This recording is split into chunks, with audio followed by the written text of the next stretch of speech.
¿Que no habrá Navidad? Claro que sí, más silenciosa y con más profundidad, más parecida a la primera en la que Jesús nació en soledad. Sin muchas luces en la tierra, pero con la de la estrella de Belén destellando rutas en su inmensidad.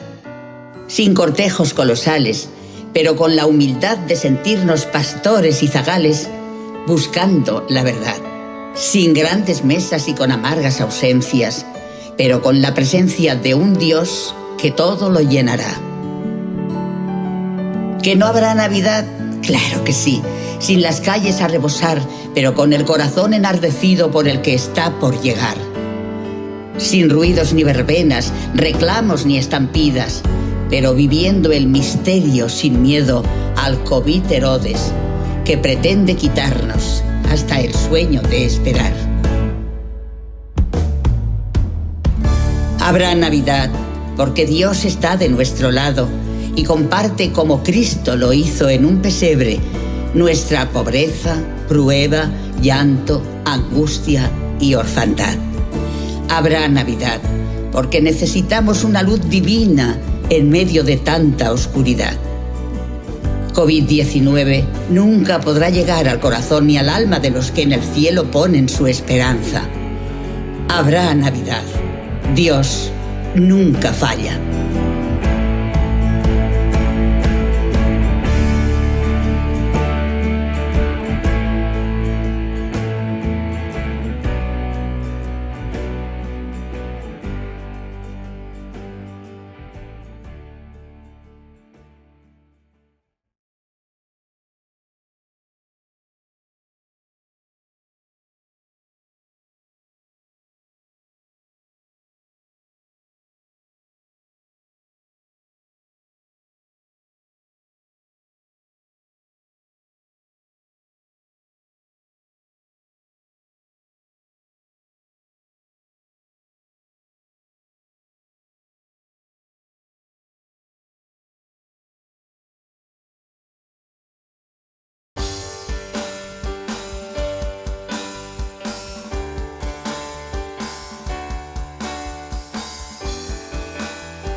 Aunque la higuera no florezca, ni haya frutos en las vides, aunque falle la cosecha del olivo y los campos no produzcan alimentos, aunque en el aprisco no haya ovejas, ni ganado alguno en los establos, aún así yo me regocijaré en el Señor, me alegraré en Dios, mi libertador.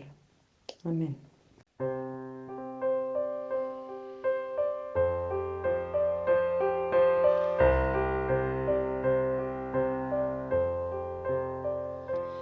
Cuando miro y veo tu grandeza y observo tu gran santidad, cuando vivo cerca de tu presencia, yo me gozo en ti.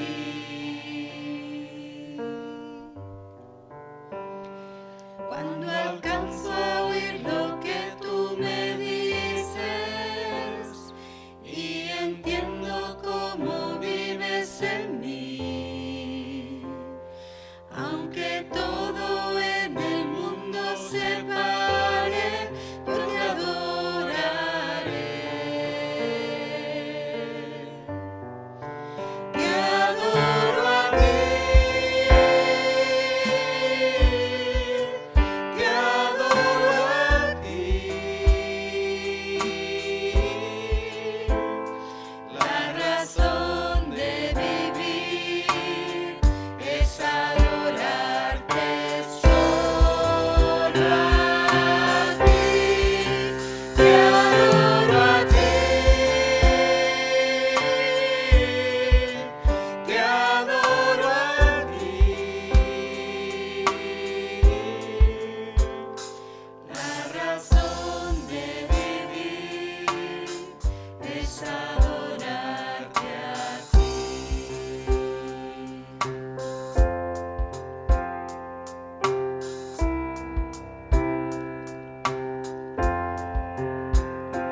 Cuando miro y veo tu grandeza y observo tu gran santidad, cuando vivo cerca de tu presencia, yo me gozo en ti. Cuando alcanzo a oír lo que tú me dices y entiendo cómo vives en mí, aunque todo en el mundo se pare, yo te adoraré. Te adoro a ti. Te adoro a ti. La razón de vivir es adorarte solo a ti. Te adoro a ti. Te adoro a ti. La razón de vivir es adorarte a ti.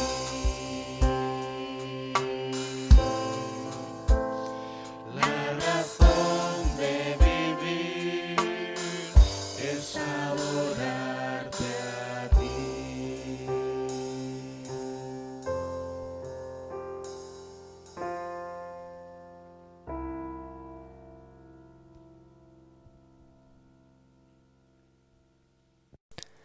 Te damos gracias, Padre, por la vida de tu Hijo amado Jesucristo. Gracias por lo que representa para cada uno de nosotros. Gracias por ese Jesús de Nazaret que vino a esta tierra, que nació, que vivió, murió y resucitó por cada uno de nosotros. Gracias por la esperanza y la certeza de una vida eterna junto a ti que nos da esto, Señor. Gracias porque sabemos que todo está en tus planes, que tú tienes un propósito para cada uno de nosotros. Y gracias porque Jesús es nuestro ejemplo a seguir, nuestro modelo y nuestro anhelo también. Gracias por lo que representa en la vida de cada uno de tus hijos, por esa preciosa sangre que nos ha limpiado de nuestros pecados. Y gracias, Señor, porque tenemos la esperanza de que muchos más van a conocerte, van a conocer a tu Hijo, van a recibir tu Espíritu Santo y tendrán igual que nosotros una esperanza de vida eterna. Gracias, Señor, te damos por estar siempre al control y por cuidarnos y amarnos tanto. Gracias, Señor, por la vida de tu Hijo Jesús en cada uno de nosotros. En el nombre de Jesucristo. Amén. Las luces de Adviento, la felicitación de nuestros ujieres, que realmente lo que merecen es nuestra felicitación por todo el trabajo que están haciendo en este tiempo tan difícil, tan extraño, que nos toca vivir. Navidad sin duda es el tema que nos ocupará muy pronto, pero hoy todavía no. El viernes a las 12 del mediodía, online, para que no se lo pueda perder nadie, ni de 50 arriba ni de 50 abajo, todo el mundo a las 12 enganchado al canal de la Iglesia para poder disfrutar juntos, bueno, juntos no, unidos, aunque por separado, de nuestro culto de Navidad. Pero hoy todavía no. Hoy seguimos en aquel aposento alto donde desde hace unas semanas estamos escuchando la conversación que mantenía Jesús con sus discípulos. Una conversación trascendente, muy trascendente, y más aún como la refleja el apóstol Juan, porque otros son más narradores de la historia, pero Juan estuvo mucho más pendiente y más sensible a lo que Jesús compartía, a lo que Jesús decía, a las enseñanzas que en aquel aposento alto se estaban dando. Hemos caminado ya por el capítulo 13 con todo lo que ahí ya se nos decía y observando cómo el clima iba creciendo en angustia, porque las cosas que se iban anunciando y que iban ocurriendo, pues iban angustiando de algún modo a los discípulos. Y fruto de ello encontramos a Jesús ya en el capítulo 14 percibiendo esa angustia en el corazón de los discípulos, diciéndoles: no os angustiéis, confiad en Dios, confiad también en mí. En el hogar de mi Padre hay muchas viviendas. Si no fuera así, ya os lo habría dicho. Voy a prepararos un lugar, y si me voy y os lo preparo, vendré para llevaros conmigo. Así estaréis donde yo esté. Así es como el Señor quiere aplacar ese creciente angustia en el corazón de los discípulos, y una vez consolados y enfocados en el destino eterno de todos ellos, la casa o la presencia del Padre y la confianza que podían tener en Dios y en su Hijo. Una vez ha hecho esto, el Señor encadena una serie de enseñanzas destinadas a fortalecer esa confianza y esa fe en Él, pero también destinadas a fortalecer y hacer crecer el deseo de todos ellos, entonces y hoy, aquí y ahora, de todos nosotros, de enfocar nuestra mirada y encaminar nuestros pasos diariamente hacia ese lugar en el que Él iba a estar, el deseo de llegar al Padre, tal como Él iba a hacer. Y no solo en un sentido escatológico, donde a veces en este texto nos perdemos, en el sentido futuro, sino en un sentido presente y diario, en el aquí y en el ahora de nuestras vidas. La primera de esas enseñanzas o revelaciones ya la resolvimos, o intentamos al menos hacerlo la semana pasada, cuando en Juan 14, 4 al 6, leíamos que Jesús les decía: vosotros ya conocéis el camino para ir donde yo voy. Y ante la duda planteada por Tomás, Jesús dijo esta revelación tan impresionante, única y poderosa: yo soy el camino y la verdad y la vida, y nadie llega al Padre sino por mí. Ya sabéis dónde voy y conocéis el camino que espero que vosotros andéis para llegar al Padre, venía a decirle Jesús a sus discípulos. Pero creo que no es solo el camino a andar, y esto es lo que enfatizábamos la semana pasada, sino una verdad que creer y una vida que vivir cada día de nuestras vidas para llegar al Padre. Hoy, hermanos, vamos con la segunda enseñanza o revelación impresionante que encontramos en Juan 14, del 7 al 14, y que va a dar contenido a la verdad de quién es Cristo y significado práctico al hecho de llegar al Padre cada día para vivir la vida que Él espera y desea que vivamos. Leemos estas afirmaciones de Jesús y vamos a meditar en ellas en esta mañana. Juan 14, 7 al 14, dice así la palabra del Señor. Si realmente me conocierais, conoceríais también a mi Padre. Y ya desde este momento lo conocéis y lo habéis visto. Señor, dijo Felipe, muéstranos al Padre y con eso nos basta. Pero Felipe, tanto tiempo llevo ya entre vosotros y todavía no me conoces. El que me ha visto a mí, ha visto al Padre. ¿Cómo puedes decirme, muéstranos al Padre? ¿Acaso no crees que yo estoy en el Padre y que el Padre está en mí? Las palabras que yo os comunico no las hablo como cosa mía, sino que es el Padre que está en mí el que realiza sus obras. Creedme cuando os digo que yo estoy en el Padre y que el Padre está en mí, o al menos creedme por las mismas obras. Ciertamente os aseguro que el que cree en mí, las obras que yo hago, también él las hará, y aún las hará mayores, porque yo vuelvo al Padre. Cualquier cosa que pidáis en mi nombre, yo la haré. Así será glorificado el Padre en el Hijo. Lo que pidáis en mi nombre, yo lo haré. Tremendas palabras, preciosas, profundas para nuestras vidas aquí y ahora. Oramos, hermanos. Y Padre nuestro, gracias por esta tu palabra.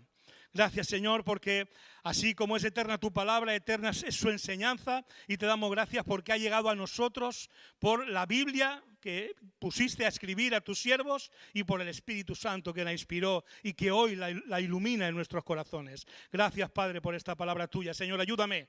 Ayúdame, Señor, a sacar de mí cualquier torpeza que pudiera impedir comunicar tu palabra como tú quieres que sea comunicada. Y con todo, Señor, y a pesar de mí, trae por tu Espíritu Santo esta palabra a cada corazón de mis hermanos, a cada corazón de la persona que escuche esta palabra en esta mañana, Señor. Y transforma nuestras vidas tal como tú deseas hacer con ella. Porque en el nombre de Jesús te lo pedimos. Amén. Amén. Y ahí tenemos, en principio, una sorprendente afirmación. En este texto, Jesús les revela la verdad de cómo por medio de Él ya han tenido y podrán seguir teniendo una relación presente con el Padre. Si realmente me conocierais, conoceríais también a mi Padre. Y ya desde este momento lo conocéis y lo habéis visto. Pero lo que está muy claro por la reacción de Felipe es que esta verdad tan importante, ya no solo para el futuro, sino también para la vida presente, no la habían comprendido. Señor, dijo Felipe, muéstranos al Padre y con eso nos basta. Felipe, como es humanamente lógico, piensa, ya conozco a Jesús, pero el Padre del que habla es otro, ¿no? Por tanto, si nos muestra al Padre, se habrá completado el puzzle, el enigma. Felipe sabía de Jesús, pero aún no conocía quién era Jesús. Y por eso aún no había reconocido en Jesús al Emmanuel, al Dios con nosotros, sino que veía a Jesús como alguien que hablaba del Padre, pero diferente al Padre y por tanto no muy diferente a muchos otros líderes religiosos que hablaban de Dios. Y esto es lo que les ocurre a muchos que, incluso llamándose a sí mismos cristianos, saben de Jesús, pero no le conocen, porque no lo ven como un camino al Padre, o mejor dicho, lo ven como un camino al Padre futuro, del que consuela hablar en los funerales, o, como mucho, en el presente, cuando necesitan un milagro para sus vidas. Ese es el Jesús del que saben, pero al que no conocen. Ante esa peligrosa manera de pensar, que relaciona la obra y persona de Jesús solo con nuestras circunstancias difíciles y la vida después de la muerte, Jesús se dispone a dejar claro cuál es su relación con el Padre y cómo nos debe afectar esto a nosotros. Porque entender y creer esta verdad única nos permitirá poner en valor nuestra propia relación con Jesús como el único modo de llegar al Padre ya, hoy y siempre. Y además, las poderosas consecuencias de esta relación, ya no solo, insisto, para la eternidad, sino para el aquí y el ahora. Y en los versículos 9 al 11 tenemos esa importante, trascendental verdad que creer y que comprender, porque está llamada a transformar incluso nuestra manera de vivir. Demasiadas veces y demasiados hombres y mujeres en la iglesia transmiten ese mismo mensaje que a nuestro alrededor cualquier persona que se considera cristiana transmite. Jesús es alguien que conquistó nuestra eternidad para ir al cielo después de morir.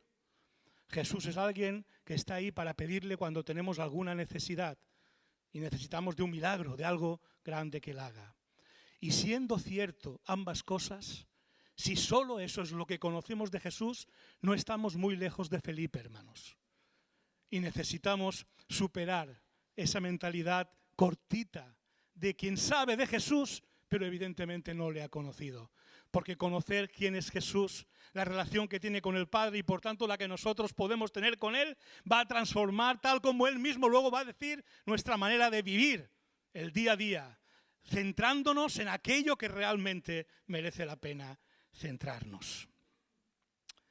Lo que Jesús dice, versículos 9 al 11, pero Felipe, tanto tiempo llevo ya entre vosotros y todavía no me conoces.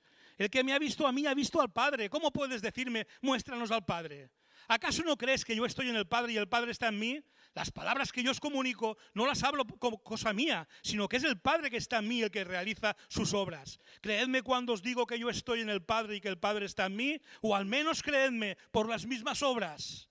Lo que Jesús dice y hace es la expresión de lo que el Padre quiere de manera absoluta. La identidad entre ellos, Padre e Hijo, es total. Pues Jesús no solo es el mensajero, como cualquier otro líder religioso que habla de Dios, Jesús es el mensaje, el logos, el verbo eterno de Dios. Entender esto y interiorizar esto es muy importante porque es transformador. Sin duda Pablo lo entendió perfectamente cuando vemos en Colosenses 1, 15 y 19 que escribe estas palabras. Él es, Jesús, la imagen del Dios invisible, porque a Dios le agradó habitar en él con toda su plenitud. El mismo Juan manifiesta su comprensión de esta verdad al iniciar su evangelio en el capítulo 1, versos 1 y 2 y 14. En el principio ya existía el Verbo, y el Verbo estaba con Dios, y el Verbo era Dios. Él estaba con Dios en el principio, y el Verbo se hizo hombre y habitó entre nosotros. Y hemos contemplado su gloria, la gloria que corresponde al Hijo unigénito del Padre, lleno de gracia y de verdad. Pablo lo entendió. Juan, ya cuando escribe su evangelio, posiblemente cuando estaba ocurriendo tampoco lo entendía, pero cuando escribió el evangelio ya lo había entendido. El Hijo de Dios lo es desde antes de la fundación del mundo. Era uno con el Padre y el Espíritu mientras creaba todo. Él era el Verbo, la palabra creadora. Quien nos dice las palabras de hoy, hermanos, no es un líder religioso maravilloso, es Dios mismo, es el Verbo de Dios encarnado. Jesús había venido a ser la encarnación del Hijo. Por eso el profeta Isaías dijo algo que no sé si os habéis detenido alguna vez a pensar. Yo esta semana el Señor me lo puso delante y me maravilló, porque es un detalle en el que no había caído. Y os lo comparto para, como me bendijo a mí, os puede bendecir a vosotros. El profeta Isaías, cuando está profetizando la llegada de aquel Mesías, dice: un niño nos es nacido, hijo nos es dado. ¿Notáis la diferencia? ¿Qué hizo el niño? Nació. ¿Pero qué hizo el hijo? Nos fue dado. No es lo mismo. Porque el niño, ese hombre 100% que era Jesús, tenía que nacer como tal. Pero el Hijo ya era desde la eternidad.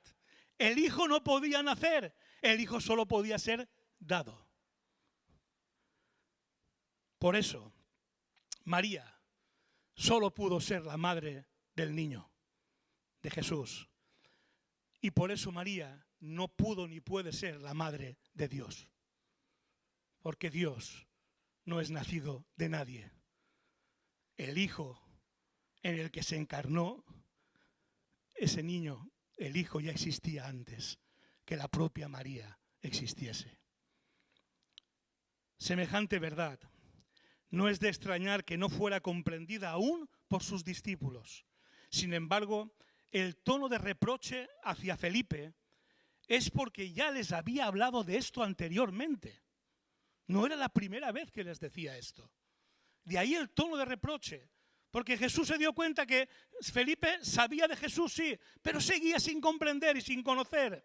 En Juan 10:1, anteriormente a este episodio, Jesús, cuando está hablándoles del buen pastor, termina el diálogo diciéndoles: el Padre y yo somos uno.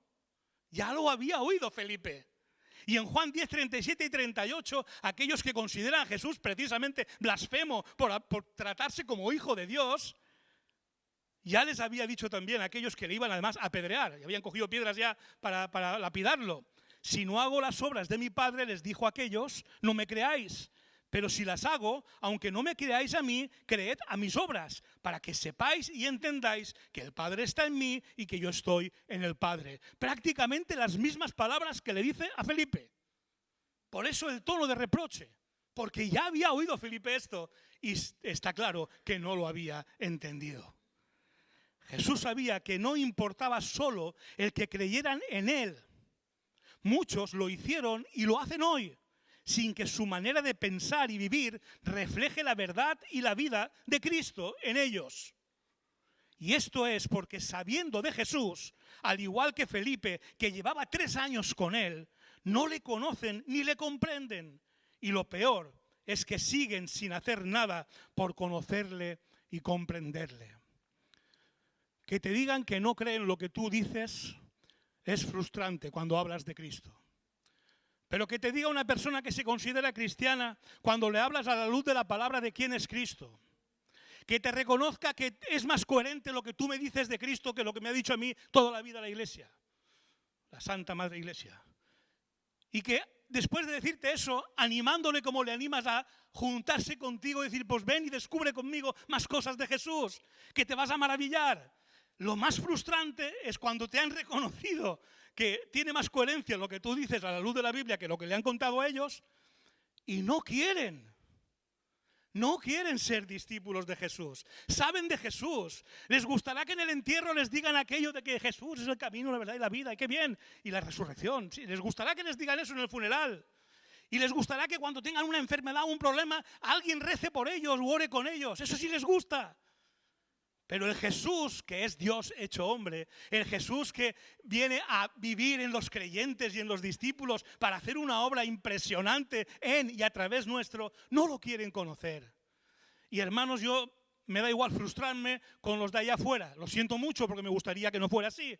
Pero lo que ya es más frustrante es cuando aquí mismo, a la hora de ser discípulos, a la hora de conocer a Cristo, somos bastante vagos, muchos de nosotros, demasiados de nosotros. Y oyes las oraciones alguna vez y escuchas el discurso de algún hermano alguna vez y se basa en eso: cuando me muera al cielo y cuando tengo un problemita, Jesucito, Jesucito, un milagro de tus manos. Y ya no hablo de los de afuera, hablo de muchos de los que conozco en la iglesia. Y eso, hermanos, cuidado, porque ya veis el tono de reproche que Jesús tiene con Felipe, el mismo tono de reproche que puede tener contigo en esta mañana, pero gracias al Señor, y esa es la buena noticia, no es tarde, no es tarde. Y ese es el propósito de este mensaje de hoy, porque Jesús quería y quiere hoy que le conozcamos y reconozcamos uno con el Padre, porque así es como llegaremos nosotros al Padre. No solo cuando muramos, sino cada día de nuestras vidas, con las poderosas consecuencias que tiene ser uno con Jesús, como Jesús lo es con el Padre, y que son las siguientes en palabras de Jesús, versículos 12 al 14. Ciertamente os aseguro que el que cree en mí, las obras que yo hago también él las hará, y aún las hará mayores, porque yo vuelvo al Padre. Cualquier cosa que pidáis en mi nombre, yo la haré. Así será glorificado el Padre en el Hijo. Lo que pidáis en mi nombre, yo lo haré. No sé si sabemos el calado de estas palabras. Y doy gracias a Dios, porque me confirmó el mensaje el Señor el viernes, cuando el hermano Rafa, que tenía la reflexión, precisamente abundó en este mismo hecho, el orar en el nombre de Jesús. Porque aquí tenemos una promesa grandiosa que a veces da la impresión de que o no la entendemos o no nos la creemos. Y es que, como hemos dicho, llegar al Padre no es una cuestión solo escatológica y futura, sino absolutamente presente y posible por medio de la oración en el nombre de Jesús y con la motivación de hacer las obras de Jesús y aún mayores para la gloria de Dios. Repito esto, porque es importante. Llegar al Padre hoy, cada día, es posible por medio de la oración en el nombre de Jesús y con la motivación de hacer las obras de Jesús y aún mayores para la gloria de Dios. Jesús está diciendo que los que creen en Él y desean llegar al Padre a través de Él, su cruz, su verdad y su vida, orarán en su nombre. O lo que es lo mismo, porque ¿qué es orar en el nombre de Jesús? Acabar una oración y decir en el nombre de Jesús amén. Cuidado, hermanos, cuidado. Orar en el nombre de Jesús es orar de la manera que Jesús oraría. Porque usar el nombre de Jesús para llegar al Padre tiene que ser con aquello que Jesús mismo oraría. Y tenemos enseñanza bíblica para saber cómo Jesús oraba y qué es lo que Jesús pedía. Y quiero irme solamente a un ejemplo en Juan 17, donde vemos a Jesús orar, donde escuchamos a Jesús orar y vemos las cosas que pide, para que nos hagamos una idea de cómo y qué pedir en el nombre de Jesús. Y en resumen, porque el capítulo 7 es largo, 17 es largo, pero en resumen, Jesús ora, dice, no ruego por el mundo, sino por los que del mundo me has dado. ¿A quién se refiere, hermanos? A la iglesia. Ora por la iglesia. ¿Y sabéis qué le pide en ese texto?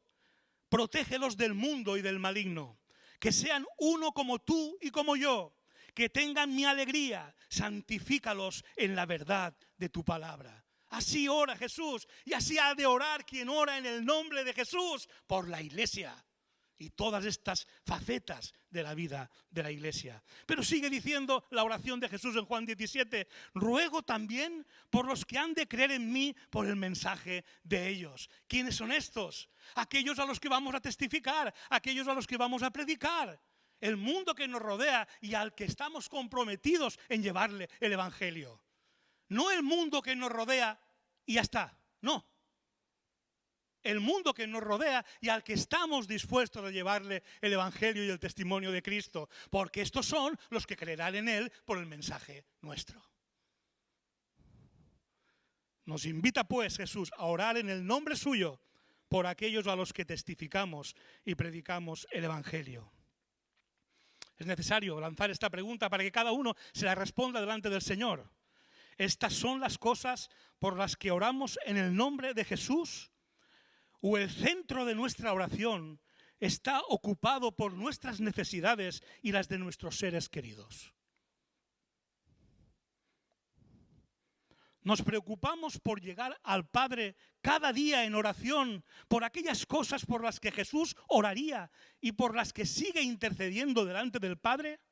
¿O solo queremos llegar al Padre cuando estamos preocupados por nuestras cosas? Eso sí, terminamos la oración diciendo en el nombre de Jesús y ala, ya está el sortilegio echado. Como si de una fórmula mágica se tratara. Cada uno respóndase delante de Dios, porque esta es palabra que Dios me ha dado para la iglesia de esta mañana y para que cada uno reflexione en ella. ¿No dijo Jesús en Mateo 6, 31, 33? No os preocupéis diciendo ¿qué comeremos? ¿O qué beberemos?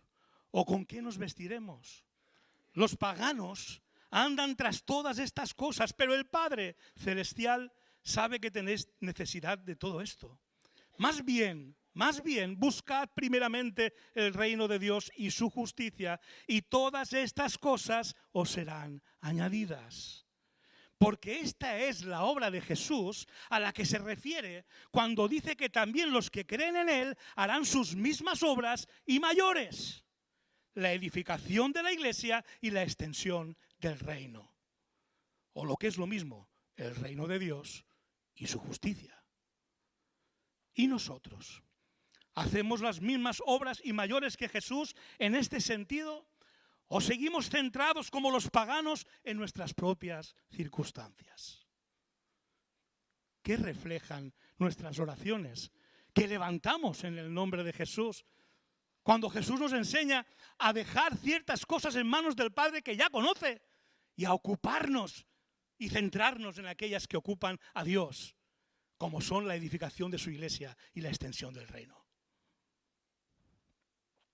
No debemos ignorar que esta promesa se vio cumplida en la iglesia y se ha visto cumplida siglo tras siglo, aunque ha habido épocas evidentemente de mucha oscuridad, porque aquellos primeros discípulos llevaron el reino y la iglesia a muchos más y mucho más lejos de lo que Jesús mismo lo hizo en la tierra. Jesús no estaba exagerando cuando dijo que cosas que como yo he hecho y mayores que estas haréis vosotros. Pero era en este sentido, en que ellos mismos, orando en el nombre de Jesús, llegando al Padre cada día en el nombre de Jesús y orando por la edificación de la iglesia y la extensión del reino, ellos mismos harían cosas mayores que Jesús y aquellos discípulos las hicieron, hermanos. Jesús prácticamente solo predicó en Galilea, Samaria y Judá. Y los discípulos predicaron hasta lo último de la tierra de aquel tiempo. Aún no conocían América, evidentemente, esto digo después. ¿Os dais cuenta que hicieron lo que Jesús dijo que harían cuando oraran en su nombre? No ignoremos que así oran y actúan los que desean llegar al Padre cada día, y no solo cuando mueran, de tal manera que claman y se esfuerzan cada día por el cuidado, el gozo y protección de la iglesia, por su unidad en Cristo y su santidad conforme a la palabra de Dios. Claman y se esfuerzan cada día por las almas a las que van a testificar y predicar el Evangelio, deseando y confiando que Jesús haga en ellos y a través de ellos esa obra para la gloria de Dios. Así es también hoy llamado a ser un discípulo de Cristo, que ha comprendido la naturaleza del que le envía, la naturaleza del que le salva, la naturaleza del que va con él. Porque Jesús, tras la obra redentora en su muerte, ha vuelto al Padre. Él dice, porque vuelvo al Padre. ¿Qué significa esto? Pues que ha vuelto al Padre vivo y con todo el poder y la autoridad, como Él mismo les dice a los discípulos de Mateo 28. Toda autoridad me ha sido dada en el cielo y en la tierra. Por tanto, como consecuencia, id y haced discípulos, bautizadles, enseñadles a obedecer mi palabra. Y yo estaré con vosotros todos los días hasta el fin del mundo. Eso es lo que significan las palabras de Jesús. Ciertamente os aseguro que el que cree en mí, las obras que yo hago también él las hará y aún las hará mayores, porque yo vuelvo al Padre. Cualquier cosa que pidáis en mi nombre, yo la haré. Así será glorificado el Padre en el Hijo. Lo que pidáis en mi nombre, yo lo haré. Esto significan estas palabras. Demasiadas veces perdemos el tiempo jugando a los teólogos, adivinando a qué tipo de obras se refiere el Señor, si serán milagros de sanidad, si serán milagros de resurrecciones. ¿Pero qué? ¿Es que se puede hacer un milagro más grande que resucitar a alguien? ¿Creéis que va de eso el tema? ¿De milagros? El tema va de la obra de Jesús en y a través de nosotros. Con milagros, si hacen falta, los habrá, porque Jesús no ha cambiado y su poder es el mismo hoy, ayer y siempre. Pero no es un tema de milagros, es un tema de obra de Cristo, que es levantar, edificar su iglesia y extender el reino hasta lo último de la tierra. Esa es la obra que nos encomienda y en esto nos dice, yo voy al Padre, si oráis en mi nombre, cosas mayores que yo haréis vosotros. En este sentido, hermanos, ¿Estamos siendo testigos de esta verdad? ¿O seguimos centrados en nuestras circunstancias y las de nuestros seres queridos? Que si la enfermedad, que si el trabajo, que si sí. Pero si de estas cosas el Padre ya sabe que tenéis necesidad. Clamad en el nombre de Jesús por las cosas que Jesús clama y las que aún hoy intercede delante del Padre, para que se cumplan en nosotros y a través de nosotros. Y no lo dudes, hermano, hermana. Dios sabe que necesitas un trabajo y Dios sabe que necesitas salud. Claro que lo sabe. Y en el momento oportuno Dios te va a dar una cosa y te va a dar la otra. Pero no porque tú pierdes el tiempo y tu vida clamando por ello, sino porque tú inviertes tu tiempo y tu vida en las cosas que Jesús quiere que inviertas. Busca primeramente el reino de Dios y su justicia, y lo demás se te dará por añadidura. Es urgente que creamos y entendamos bien la relación de Jesús con el Padre, para que entendamos la relación que Jesús desea que tengamos entre nosotros y con Él. Para que seamos uno con ellos, buscando primeramente el reino de Dios y su justicia y confiando en que las demás cosas nuestro Padre nos las dará. Jesús ha ido al Padre dispuesto a hacer todo aquello que le pidamos en su nombre. Así que la cuestión tras este mensaje es: ¿deseas llegar al Padre en comunión con la Iglesia en el nombre del Jesucristo para orar así y dispuestos a hacer la obra de Jesús y aún mayores? ¿Deseas llegar al Padre en comunión con la Iglesia en el nombre de Jesús para orar así y dispuesto a hacer las obras de Jesús y aún mayores? Espero que nadie que se crea discípulo de Cristo tenga otra final a esta oración que la palabra amén. Espero. Y aunque no la digáis en voz alta, la digáis de todo corazón, hermanos.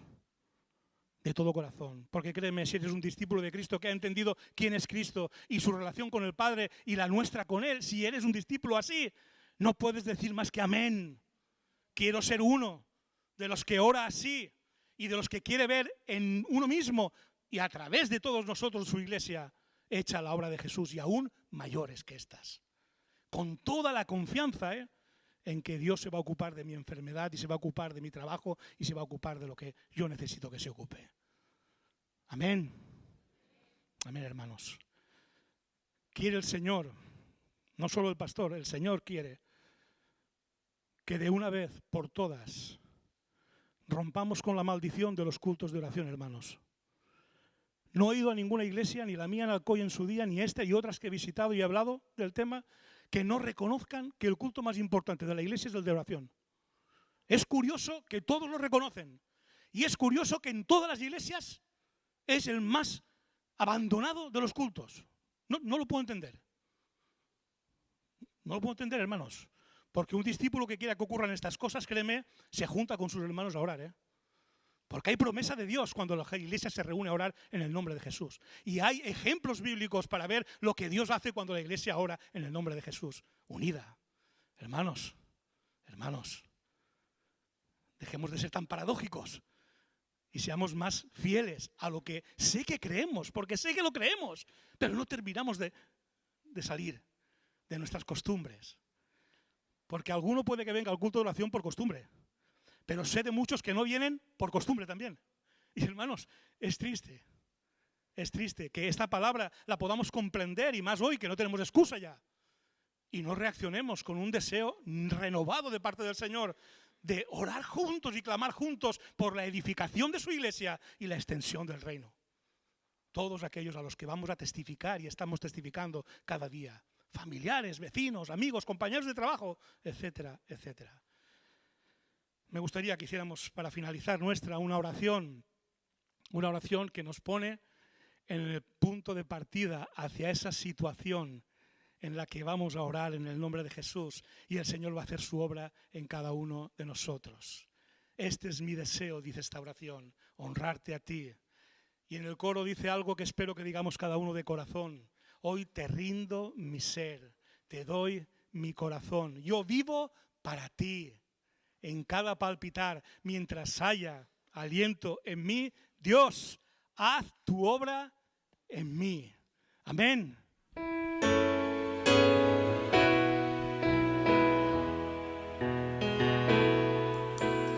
Este es mi deseo.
esperanza y aliento en mí. Dios, haz tu obra en mí. Somos una iglesia que vive para amar a Dios y para amar al prójimo. Por eso estamos a tu disposición. Si tienes dudas acerca de la fe, acerca de Jesucristo, acerca de Dios, acerca de la vida misma, o si estás pasando en este momento por una situación difícil y quieres que nosotros pidamos en oración por ti, no dudes en ponerte en contacto con nosotros a través de nuestra página web www.lapazelche.com.